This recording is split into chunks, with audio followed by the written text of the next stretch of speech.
Zee TV news కి స్వాగతం। ఈ రోజు వరంగల్లోని డిఎంఎన్హెచ్ఓ కార్యాలయంలో ఫార్మసిస్ట్ పండుగను ఘనంగా నిర్వహించారు।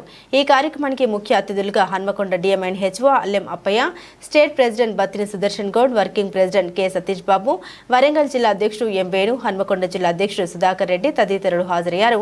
మహిళా ఫార్మసిస్టులు ఫార్మసిస్ట్ ఆఫీసర్లుగా ప్రమోషన్ రావడంతో వారు ఎంతో ఆనందాన్ని వ్యక్తం చేశారు।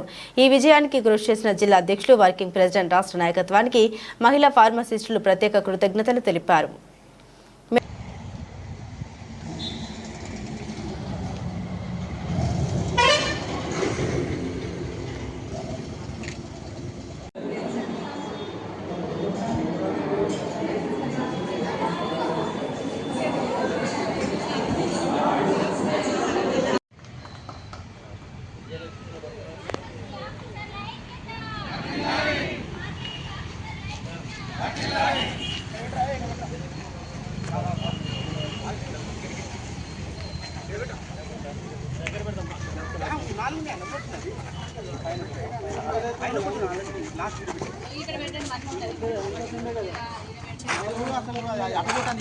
లేడీస్ అంట మంచిగా వస్తాయి ఫోటోలు అంటే ఇంటికి రండి లేడీస్ అంట ఫోటోలు వస్తాయి మంచిగా అది ఏం పేలేదు భయపడతారు పేలేదు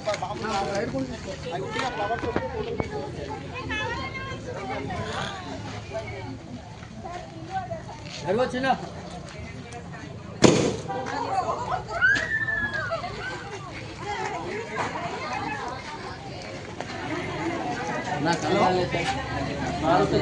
అన్న నేను మీటింగ్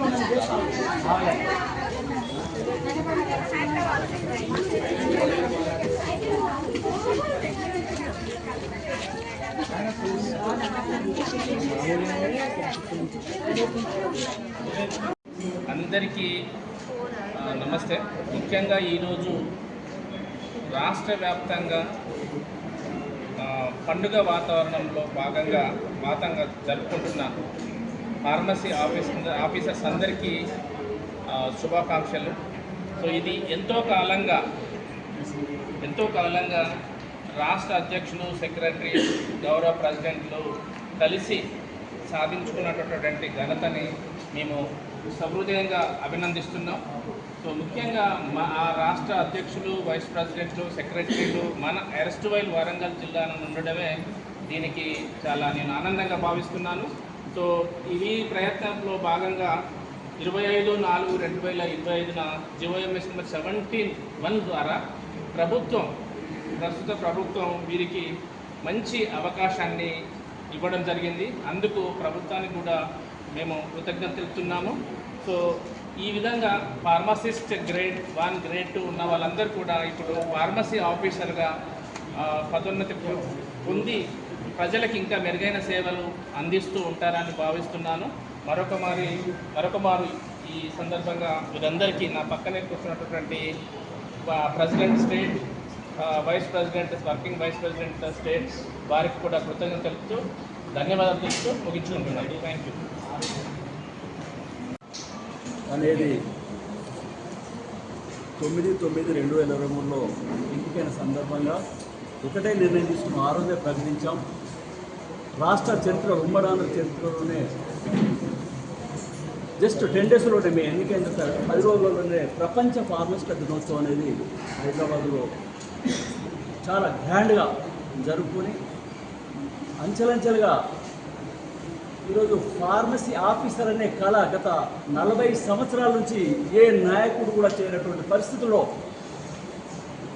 గత ప్రభుత్వంలో కూడా 10 సంవత్సరాలు కూడా మా ఫార్మసిస్టుల సమస్యలన్నీ కూడా పరిష్కరించాలని ఎన్నో మార్లు మంత్రుల దగ్గర చర్చలు, గంటల తరబడి చర్చలు కూడా చేస్తామని కూడా ఏ మంత్రి కానీ ఏ నాయకుడు కానీ చేయనటువంటి దీనస్థితిలో ఒకటే చెప్పాం, ఈ ప్రభుత్వంలో గౌరవ ముఖ్యమంత్రి గారు రేవంత్ అన్న గారు సీఎం అయిన 4వ రోజుకే సెక్రటరియట్లో అతని ఛాంబర్కు పిలిపించుకున్నాడు। రేవంత్ రెడ్డి గారు పిలిపించుకున్న తర్వాత అక్కడ ఇచ్చినటువంటి రిప్రజెంటేషన్ ఒకటే, అన్న మాకు ఫార్మసీ ఆఫీసర్ అనేది 40 ఏళ్ళ కళ, ఆ కళను మీరే నెరవేర్చాలి, మాకు వేరే గొంతమ్మ కోరికలు లేవు, ఆ ఒక్కటి మాత్రం నెరవేర్చాలని చెప్పిన వెంటనే రికమెండ్ చేస్తూ ప్రభుత్వం ప్రిన్సిపల్ సెక్రటరీ గారికి ఇవ్వడం జరిగింది।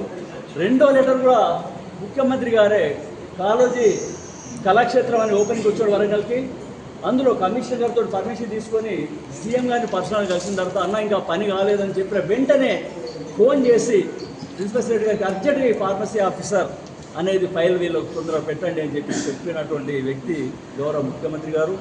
మరి గత 14 నెలల కాలంలోనే ఈ ఫార్మసీ ఆఫీసర్ అనేది దేశంలో 2-3 రాష్ట్రాల్లో మాత్రమే ఉంది.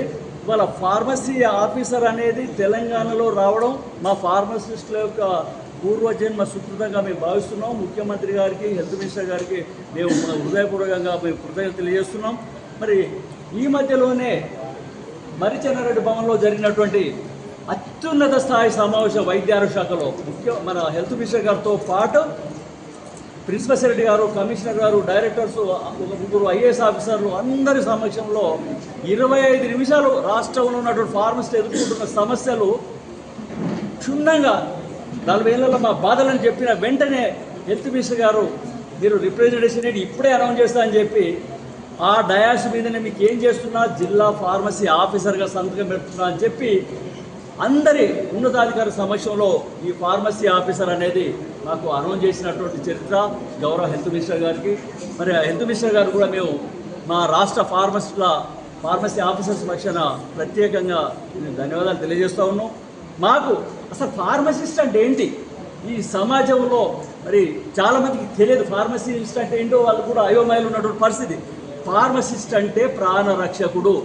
ప్రపంచ దేశాలన్నీ కూడా మీరు చూస్తారు కరోనాతో విలవిల్లాడుతూ ఉంటే మరి ఔషధాలు కనిపెట్టినటువంటి వ్యక్తి ఎవరా అంటే ఫార్మసిస్టు మాత్రమే. మరి ఇన్ని డిపార్ట్మెంట్ వైద్యారోగ్యంలో ఏ డిపార్ట్మెంట్లు ఉన్నా కూడా ఫార్మసిస్ట్ లేకుంటే ఈ ప్రపంచంలో మానవ మనుగడ అనేది సాధ్యం కాదు.